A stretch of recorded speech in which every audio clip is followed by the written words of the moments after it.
Hello दोस्तों, आप सबका स्वागत है एक बार फिर से आपके अपने चैनल फार्मेसी जोन में। दोस्तों, हम लोग बी फॉर्म 7 सेमेस्टर का सब्जेक्ट एनडीडीएस के यूनिट फर्स्ट को पढ़ रहे हैं और आज का हमारा टॉपिक है different terms used in novel drug delivery system. Novel drug delivery system या एनडीडीएस में हम कौन कौन से टर्म्स को यूज करते हैं, अलग अलग तरीके के टर्म्स हैं, आज हम उनके बारे में पढ़ेंगे। आइए स्टार्ट करते हैं, देखते हैं कि कौन कौन से टर्म्स हैं जो कि नोवेल ड्रग डिलीवरी सिस्टम में या इस नोवेल ड्रग डिलीवरी सिस्टम के फॉर्मुलेशन में यूज किए जाते हैं। तो सबसे पहला जो हमारा टर्म है वो है delayed release. Delayed release delayed release doses form होते हैं। जैसा कि हम लोगों ने जब नोवेल ड्रग डिलीवरी सिस्टम पढ़ा था, उसके इंट्रोडक्शन के बारे में हम लोग पढ़ रहे थे, तो वहां पे हमने डिस्कस किया था कि नोवेल ड्रग डिलीवरी सिस्टम इसका ऑब्जेक्टिव क्या होता है, क्यों हम novel drug delivery system design करते हैं। तो मेन जो इसका ऑब्जेक्टिव है कि हम किसी भी डोजेस फॉर्म के, जो हमारे एग्जिस्टिंग डोजेस फॉर्म है, जो कन्वेंशनल डोजेस फॉर्म है, उनके रिलीज पैटर्न को चेंज करना चाहते हैं। हम ऐसा उस दिन हमने बताया था कि दो तरीके से, टू वेज में हम एनडीडीएस डिजाइन करते हैं।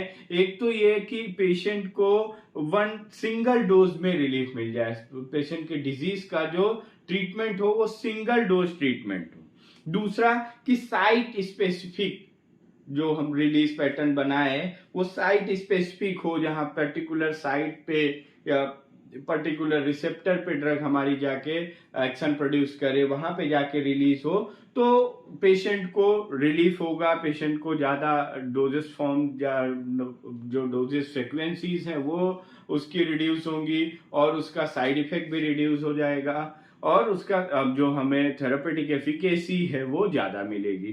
तो मेन जो ऑब्जेक्टिव है नोवेल ड्रग डिलीवरी सिस्टम का कि हम किसी भी जो हमारे एग्जिस्टिंग डोजेस फॉर्म है उनके रिलीज पैटर्न पे काम करते हैं एनडीडीएस में। तो सबसे पहला जो टर्म है जो कि एनडीडीएस में यूज होता है, दैट इज डिलेड रिलीज। और डिलेड रिलीज जैसा कि इसके नाम से ही हमें पता चल रहा है कि यहाँ पे हम क्या करते हैं, किसी भी डोजेस, जो भी हमारा डोजेस फॉर्म है उसके रिलीज को डिले कर देते हैं।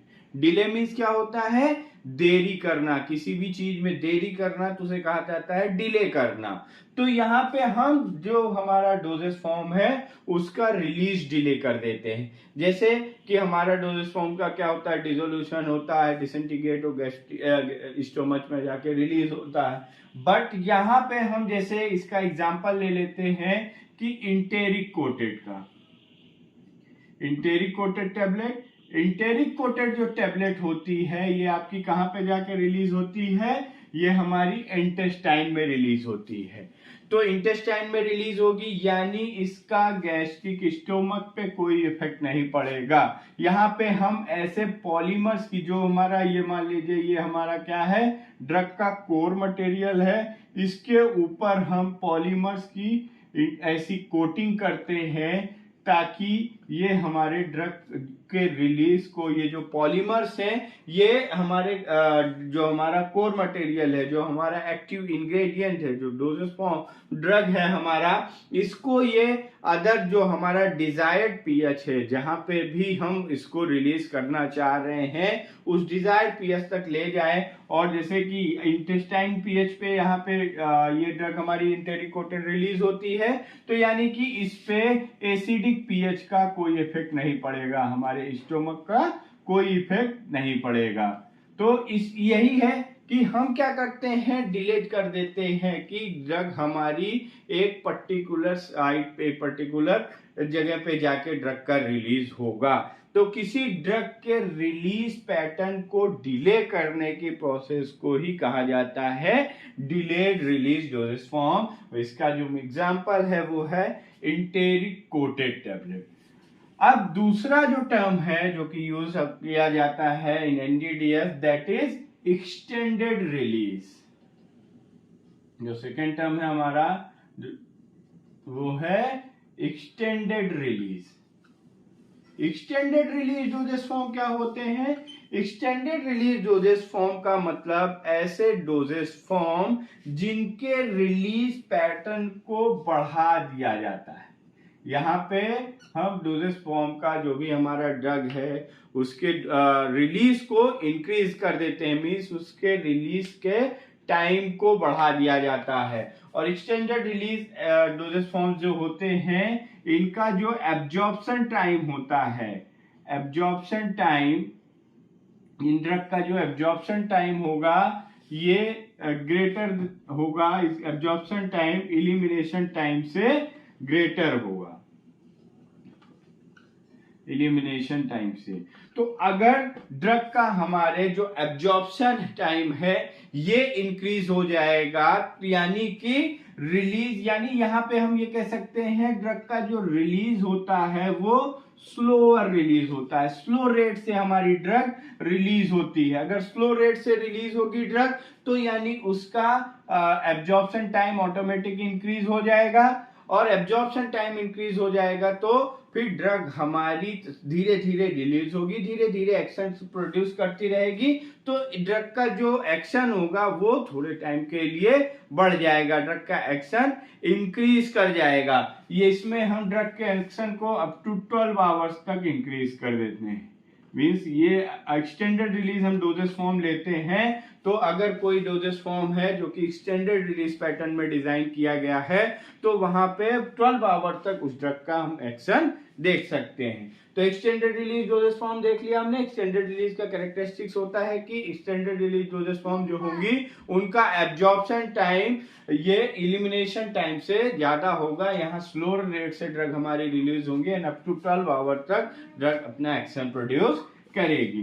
नेक्स्ट जो आपका डोजेस जो टर्म है जो कि यूज किया जाता है एनडीडीएस में, that is sustained release doses form.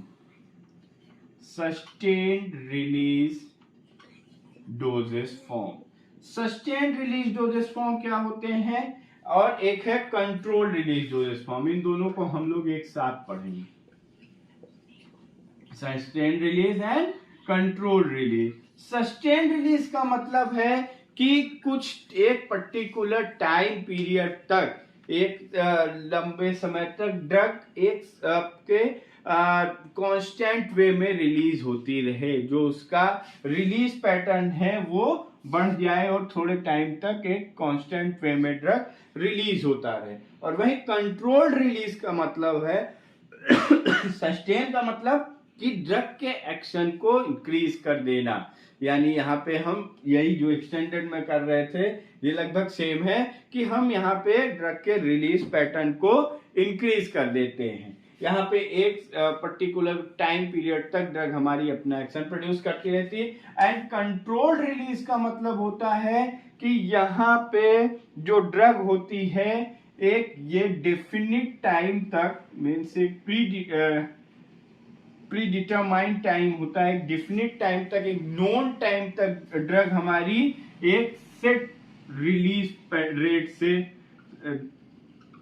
Drug का जो रिलीज होता है वो एक सेट रिलीज होता है। सेट रिलीज का मतलब कितना रिलीज पैटर्न भी उसका डिफाइन होगा। मीन्स कि मान लीजिए कि 5 mg ड्रग हमारी रिलीज हो रही है फॉर 48 आवर्स या एक हफ्ते के लिए, मीन्स इसका एक पर्टिकुलर सेट टाइम होता है कि उतने टाइम तक ड्रग हमारी एक कांस्टेंट रिलीज करती रहेगी। इसको पिछले वीडियो में हम लोग जब इंट्रोडक्शन पढ़ रहे थे तो ग्राफ के थ्रू समझा था। आइए एक बार फिर से देख लेते हैं। अगर हम प्लाज्मा ड्रग कंसंट्रेशन और टाइम के वर्सेस ग्राफ लेते हैं तो यहाँ पे हमें एक लेवल आता है MSC जिसे हम कहते हैं मैक्सिमम सेफ कंसंट्रेशन, और ये लेवल होता है हमारा MEC, ये है मिनिमम इफेक्टिव कंसंट्रेशन। और जो हम कोई भी मान लीजिए यहाँ कन्वेंशनल डोजेस फॉर्म लेते हैं तो वो ड्रग हमारी MEC लेवल को क्रॉस करेगी, MEC लेवल को क्रॉस करेगी तभी वो इफेक्ट प्रोड्यूस करेगी। तो MEC लेवल को क्रॉस करके ड्रग आती है हमारी यहाँ पे, ये जो पॉइंट है, इसके बाद ये पॉइंट कहा जाता है Cmax यानी maximum drug concentration in plasma. Cmax में आने के बाद ड्रग हमारी डिक्लाइन होना शुरू हो जाती है। ये नॉर्मल ग्राफ है अगर हम plasma drug concentration and time के वर्सेस लेते हैं तो। ये कन्वेंशनल ड्रग का डोजेस फॉर्म का ग्राफ है।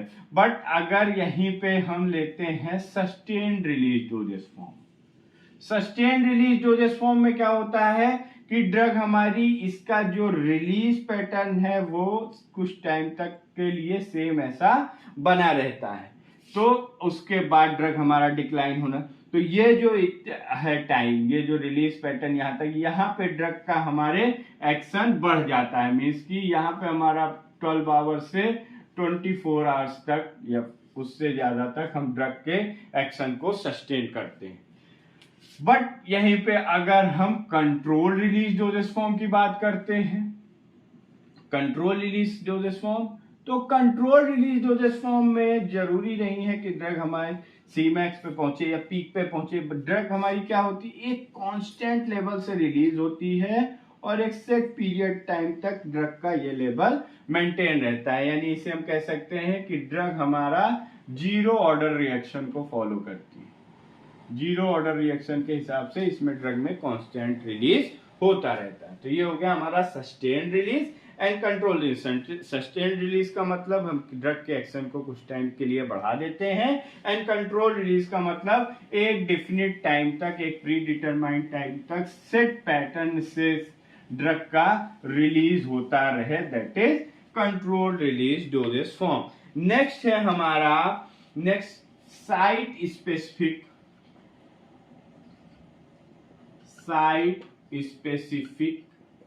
रिलीज। साइट स्पेसिफिक रिलीज क्या होता है?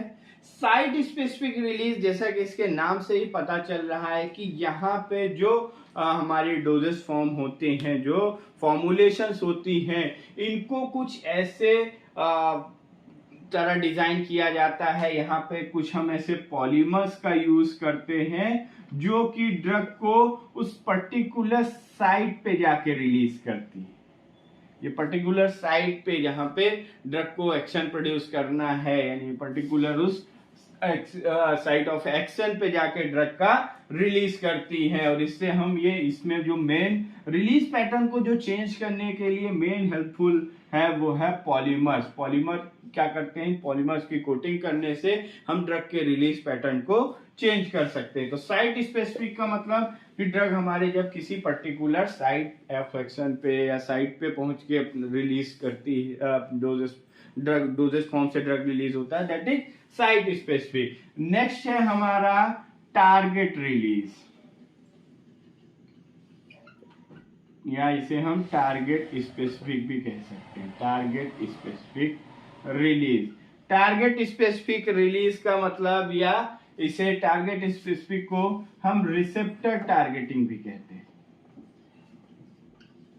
रिसेप्टर टारगेटिंग, रिसेप्टर टारगेटिंग में क्या होता है, ये जो हमारे ड्रग मटेरियल्स होते हैं, रिसेप्टर्स जो होते हैं हमारे, ये सेल्स के इन सेल्स के इनसाइड या सेल के सरफेस पे पाए जाते हैं। तो ये जो डोजेस फॉर्म होते हैं, इनका जो ड्रग का रिलीज होता है ये सेल्स पे या सेल के सरफेस पे होता है, यानी ये पर्टिकुलर रिसेप्टर्स पे जाके अपना ड्रग रिलीज करते हैं। और यहाँ पे जो ये इस रिलीज पैटर्न के लिए टारगेट स्पेसिफिक रिलीज या रिसेप्टर टारगेटिंग के लिए हम कुछ कैरियर का यूज करते हैं, कैरियर्स का यूज करते हैं, यानी इंडोजीनियस कंपाउंड्स का, जैसे एंजाइम्स का यूज करते हैं, कुछ प्रोटीन्स का यूज करते हैं, जिनकी जो कि इंडोजीनियस कंपाउंड्स होते हैं।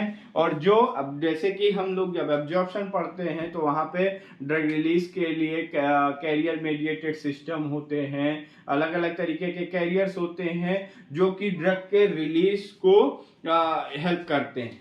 तो वही रिसेप्टर टारगेटिंग में हम कुछ इनमें हम पर्टिकुलर सेल में जो पाए जाने वाले रिसेप्टर्स होते हैं वहां पे ड्रग रिलीज होती है, और उनका रिलीज को मॉडिफाई करने के लिए हम कैरियर का यूज करते हैं, फॉर एग्जांपल एंजाइम्स और प्रोटीन जो कि इंडोजीनियस कंपाउंड्स होते हैं। ये हो गया हमारा टारगेट स्पेसिफिक। और जो नेक्स्ट एंड लास्ट टर्म है वो है हमारा फास्ट डिसॉल्विंग